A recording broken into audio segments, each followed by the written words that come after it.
Hello, everyone. I appreciate you joining me today, an early edition of Straight from the Source with David Mitchell. Listen, this next guest, he needs no big introduction. He is a big national sports personality in the arena of sports at all levels. Without further ado, let me bring him to the show. You may know him from his original start in the city of Detroit, working local news. He worked his way all the way up the ranks, okay, from writing stories, from high school sports to working college basketball, all the way to the NBA. You may have seen him on ESPN's First Take with Stephen A. Smith and Skip Bayless. You may have seen him on The Odd Couple, right, with Chris Broussard. Right? You may have seen him in a lot of controversial issues. We'll get into just a little bit of that. But what I like about my next guest, first and foremost, is that he is outspoken, he is himself, and he is definitely to be respected in the realm of journalism and sport. Let's welcome to the show, ladies and gentlemen, Mr. Rob Parker. David, what's happening, my man? Thank you so much. I appreciate the invite and appreciate the kind words.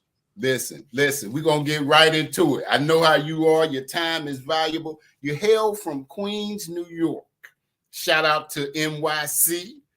And oh, yeah. I'm from Jamaica, Queens, and grew up there. Got a great bunch of friends and guys I grew up with, played baseball with growing up in Queens. My neighborhood where I'm from, man, Dave, this is probably the most impressive thing.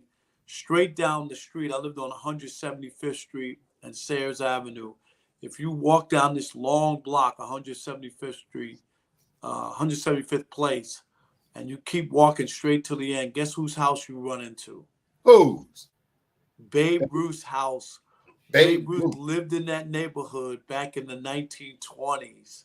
That was far out from the city back in those days. It's a landmark in New York. It's actually his house, and so I grew up in a neighborhood right there where Babe Ruth once lived. It's pretty amazing. Wow, that's some history for you. You know, everything you want is in that melting pot in the city of the Big Apple, New York. Now, with your upbringing, you moved on over to the not too far away. You went to the Midwest there, to the city of Detroit, and you got started in your journalism career there, and I know you worked your way up the ladder. What was it like spending time in Detroit, and what did you learn there as it relates to where you're at in your career now? Detroit was where I really blossomed as a reporter and a columnist, and the TV work that I did. I don't know if you know, but in Detroit, when I was hired at the Free Press in 1993, I was the first Black sports columnist ever at the Detroit Free Press. To this day, it's still an honor.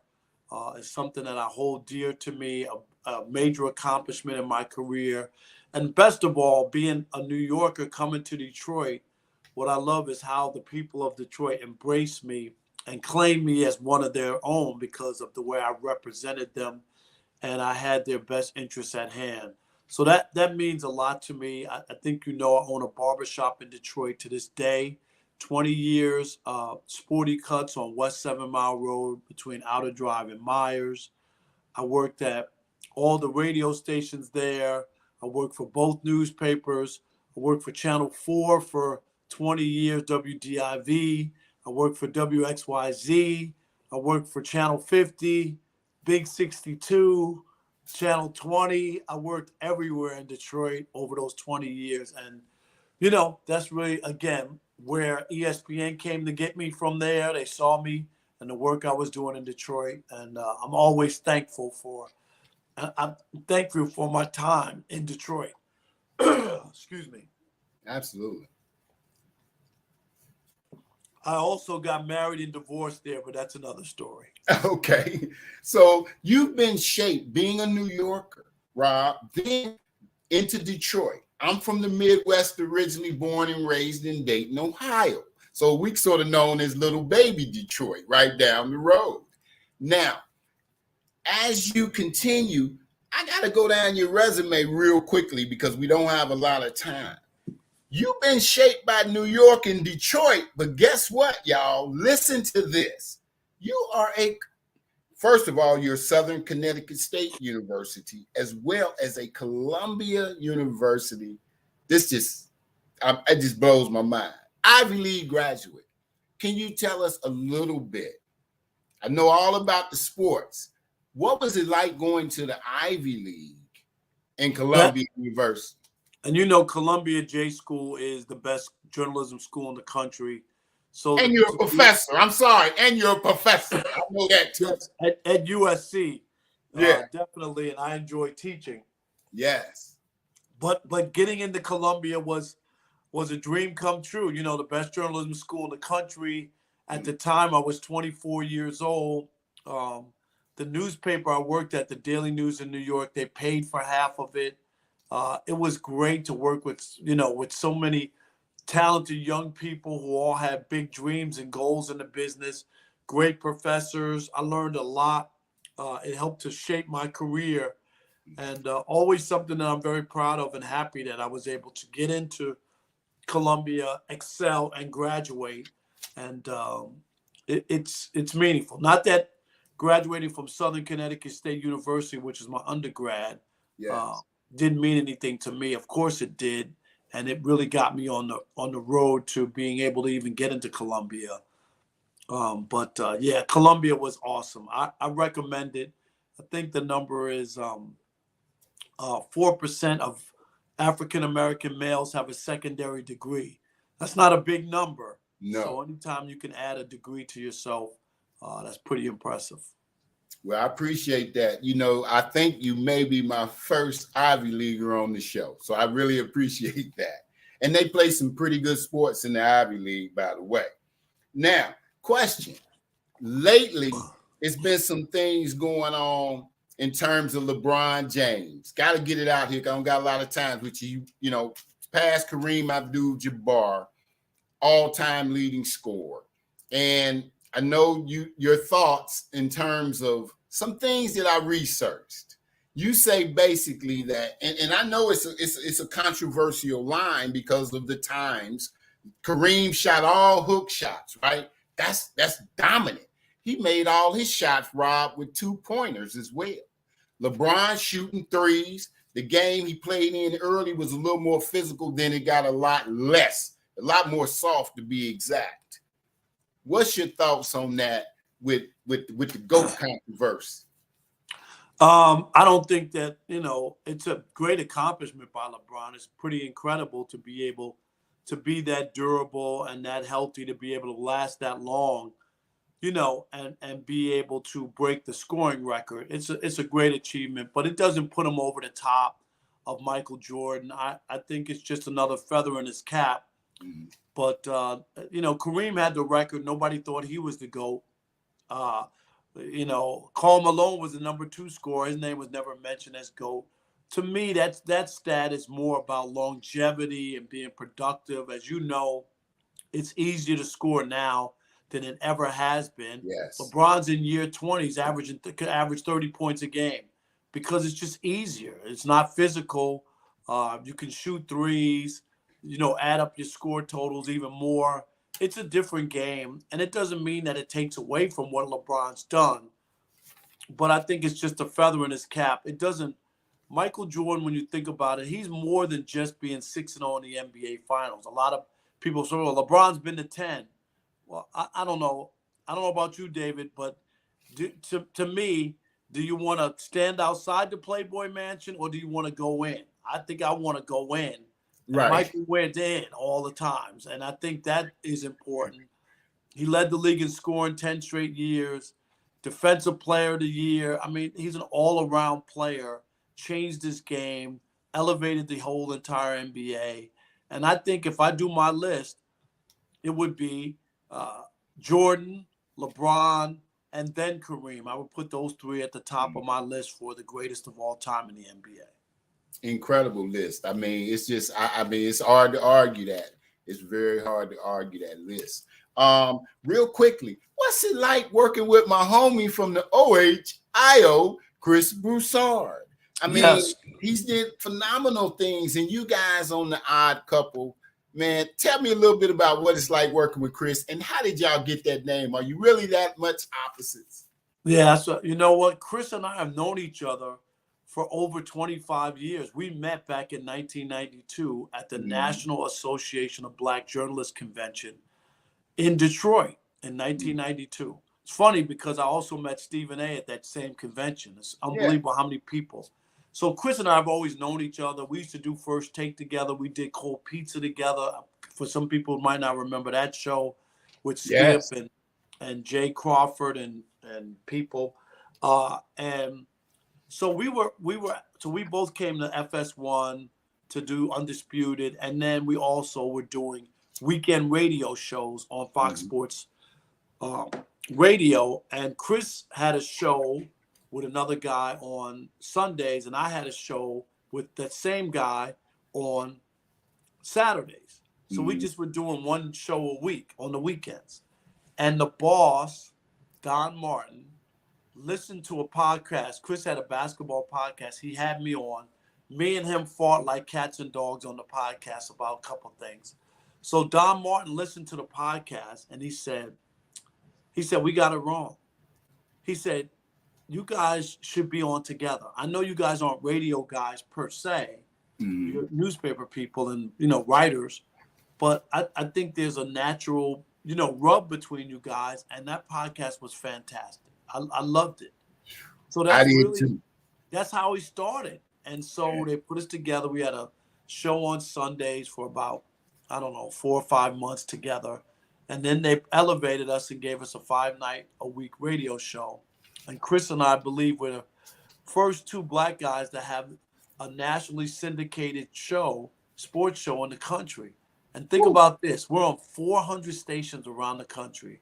Woo. And we're able to be who we are. I love working at Fox Sports Radio. I love the bosses there. I've mentioned Don Martin. Scott Shapiro's our boss as well. Those guys let us do our thing. And Chris and I, we are opposite in our sports views. Chris is a family man, a Yeah. wife and kids. I'm divorced, no kids.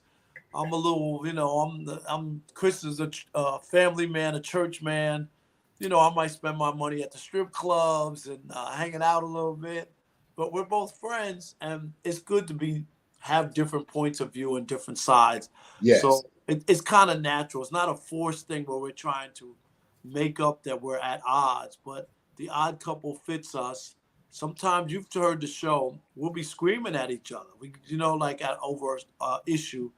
And then other times it's lovey-dovey because we both respect each other. And that's the biggest thing about the show is we could disagree, but we have respect for each other. We both have kind of, forged the same fight, been through the same battles, and been able to survive. So we both have respect for our opinions, even if we disagree. Absolutely. With you, I love tuning in because, first of all, you give people that shock value. People don't know what they're going to get when they listen to Rob Parker. The thing they know that they're going to get is something that's 100% real. And, with that being, it was like, it's just such a pleasure and an honor. I said, man, Rob, and shout out to Jay Crawford as well. Jay, I still want you on the show. Me and Jaden. Well, I'll mention that to Jay. I'm going to Cleveland next weekend, 2 weeks. I'm going to a Pistons Cavs game, and Jay Crawford's going to be there. I'll definitely tell him about you coming on your show. Tell him Dave Mitchell from Straight from the Source. He already know. I really appreciate him coming on the show. He's done some phenomenal things as well. Oh, he's the best. He's the best. We had so many fun shows and fun times when we all did First Take back on ESPN. So yeah, I have fond memories of Jay. Let me ask you, Rob, working with Stephen A., working with Skip Bayless, I mean, what is it? Shannon Sharp, Chris Broussard. You've been on several other shows. What is it like? Because when I watch it, and for someone outside looking in, I know that they respect you. But when you walk in, I already know, oh, here come Rob. somebody's going to throw some little jab at you. If it's not Rick Barry, if it's not from, just stating your opinion, if it's the Tom Brady issue, if it's so many different things with you. At the end of the day, you guys still can go out to eat, or do some of them guys just really mad at you? Yeah, no. It's a show. We all understand that. If you take it like there's no right or wrong answer in sports. It's not like math. 2 and 2 is 4, right? No matter who's Yeah. doing the math. And when it comes to sports debates or arguments or whatever, it's just what you value in your opinion. There's no right. If you want to say that, I don't know. If you want to say that. Who am I thinking of? Bill Russell was the GOAT, and you make a case in your own head that Bill Russell's the GOAT because he won 11 championships, then you can make that case. I could disagree with it and give you my opinion, but it doesn't mean you're wrong. So I think that's why sports, if you feel like that where you're mad or angry at somebody or you want to fight them, something's wrong with you because it ain't life or death. It's just sports. It's just our opinions. And I have plenty of people who say that they disagree with me all the time, but they understand how I got to my opinion. And that is the biggest thing is I want to make a case. And then you could follow the case, David, and say, okay, I understand what he's saying. I don't agree with it, but I understand how he got there. Yeah. That is the most important thing. Rob, is there anything that you haven't done in your career as we're winding down your time that you want to achieve? Is there anyone that you haven't interviewed in sports that it's like, it's on my list? It's a bucket list that I need to check off. And congratulations on your first, since this is February for Black History Month. I know you're a Hall of Fame voter for baseball. That's a great, which is one of my most prized possessions in my life. And as you know, I love baseball and the history of baseball and Black people. Like whenever I hear Black people not talk or disrespect baseball, that's a part of our fabric, our history. Like we started playing the game in 1947 in the major leagues, and we own so many records in baseball. That's our sport. Don't tell me about Willie Mays and Hank Aaron and all these guys who are some of the greatest who ever picked up a glove and a bat. And for our kids to not continue that or to be led astray by all these AAU coaches and people who want our kids to play one sport all the time. All the great players play multiple sports. We need to get back to that. Give kids a chance to see everything, experience everything, and then let the chips fall where they may. You might want to play basketball, but really there might not be a spot for you, but you might be able to play Major League Baseball. You know this, David. One of the greatest athletes in this country's history is Dave Winfield. Dave Winfield was drafted by 4 different professional leagues, okay? He was drafted by the ABA, the NBA, the NFL, and Major League Baseball, and he picked baseball and played 20 years, became a Hall of Famer, 3,000 hits. Dave Winfield, one of the greatest athletes. Imagine being drafted by 4 leagues. That's how talented this guy was. I mean, Dave Winfield, I used to love seeing him knock him out the park. I mean, Dave Winfield, just one of the most phenomenal, like you say, overall athletes, like a Wilt Chamberlain, playing different sports. And to your point, most kids and we just saw Kyler Murray. Kyler Murray, when he was drafted in baseball and football, he was the first player ever to be drafted in the first round in baseball and football. You know how hard that is? Ask Deion Sanders, who played Major League Baseball and football together. You can be a two-way player and play multiple sports. And also, I do want to give one last thing about throw out, but I have a website that I started 2 years ago. We're about to start year 3 called MLBbro.com. And on that site, we cover just Black and brown Major League players. So if you get a chance, check out our website. It's awesome. MLBbro.com.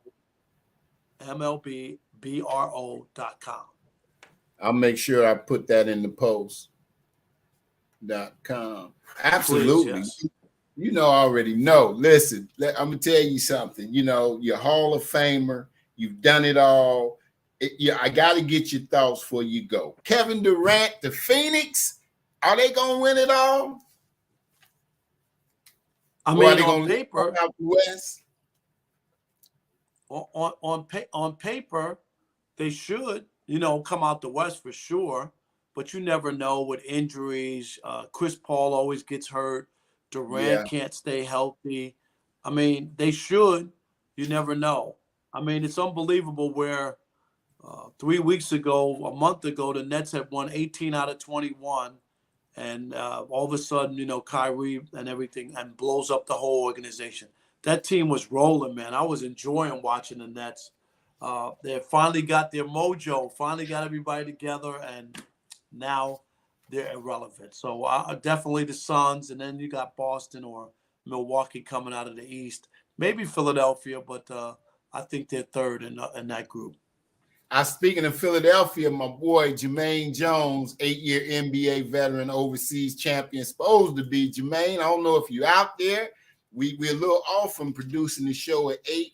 If he's gonna chime in, I see Matthew Miller's in the house. I don't know if we got the phones working today or tonight, or we're gonna bring them back after we edit, because we had a couple phone calls supposed to come in for Rob today. Run the show a little bit differently because of the producers not here at 8 o'clock. Rob, let's see before I let you go here. Know your time is of the essence. Oh, what was it like? I see you was pictured with Deion Sanders. What about the job that he's doing to bring the emphasize the beauty in going to an HBCU? And what's your thoughts on what he might do over at Colorado? Yeah, I mean, he was phenomenal in what he was doing.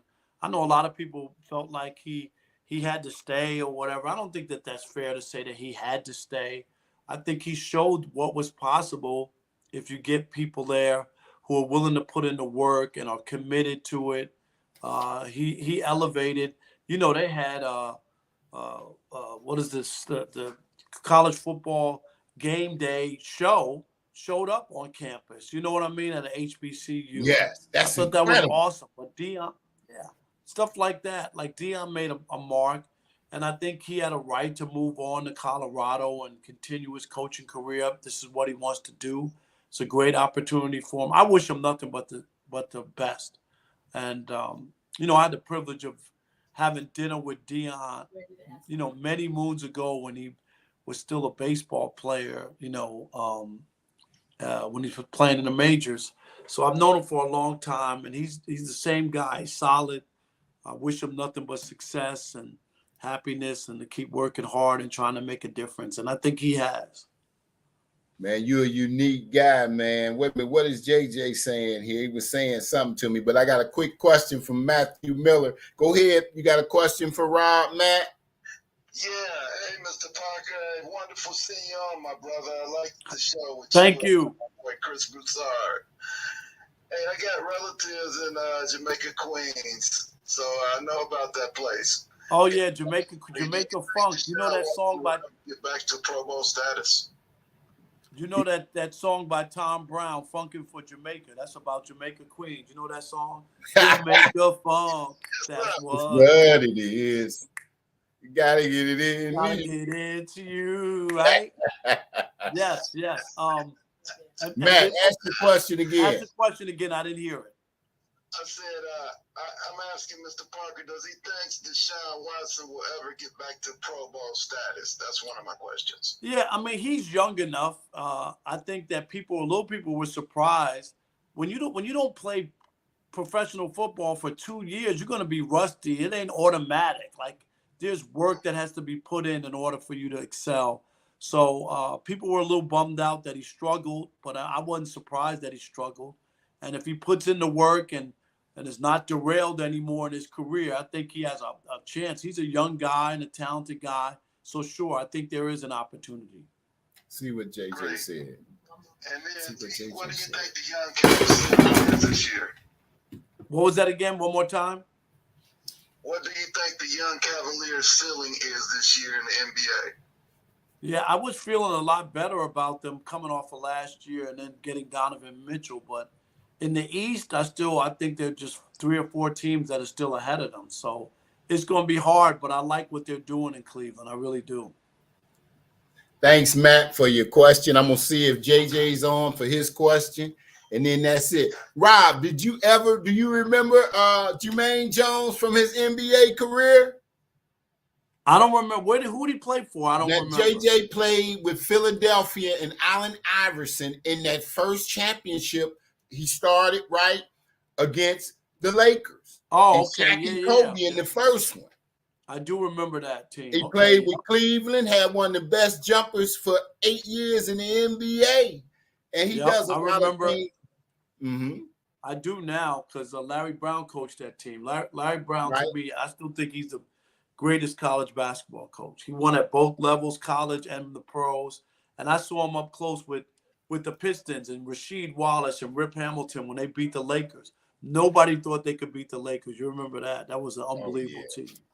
I already know. Before you go, lastly, you said, no, I just want to ask you again. I didn't get that answer. Who is it on your bucket list? Last question that you want to interview one-on-one that just would make you just feel like, man, my career is complete. Is it baseball, football, what sport? Of course, it would be Tom Brady. Me and Brady going at it one-on-one. Oh, y'all heard it on Straight from the Source. The controversy is over. He really wants. Okay, Tom Brady. Tom Brady would be great. Obviously I call him the luckiest of all time. So I would love to interview Tom Brady. I appreciate that because listen, before we go, I know that's going to become a reality. I really, truly think it's going to become. Well, he works for Fox now. He's going to start doing the football games in 2024. So we'll see. Is he coming over to Fox? Oh, yeah. He's going to be the lead football analyst starting in the 2024 season. Not next season, the season after. All right, y'all. Listen, y'all, it's been a wonderful show. Wait a minute, JJ just chimed in. Hold on. What you got for Rob Parker, Jermaine Jones, NBA 8-year veteran? What's going on, man? What's up, JJ? Man, I'm out here trying to stay warm out here in Utah, man. Man, yeah, I didn't make it to the All-Star game this year. I was like, I'm going to pass on Utah. I don't know. Give him a good question, JJ. What you got for Rob Parker? Did we lose him? Can you hear me? Yeah, what you got for Rob? Ask him something good. Rob? Yes. Can y'all hear me? Yeah, we hear you. It's cutting out. I don't hear him. Yeah, that's okay. Yeah, he cutting out. But listen, man, we appreciate him chiming in, Rob. Handle your business. Tell my homie Chris, listen, you know I want him on the show. I got a lot I want to talk to him about. We'll be in touch soon. You got my number, man. Much love. I predicted the score right. 35 points for Philadelphia. You did have it right. Yep. Didn't have the game right. The win David, right. man, I appreciate the invite. Thanks for everything. Thanks for your support. And the best of luck to you going forward. And don't forget, check out The Odd Couple, 7 to 10 p.m. Eastern on Fox Sports Radio, Monday through Friday. And give my website a check, mlbbro.com. I appreciate you and stay well. Appreciate you so much, Rob. Be in touch. Take care. God bless. Thank you, guys. Straight from the Source. We'll be back with another wonderful show. Thanks, buddy. Stay well. Thank you.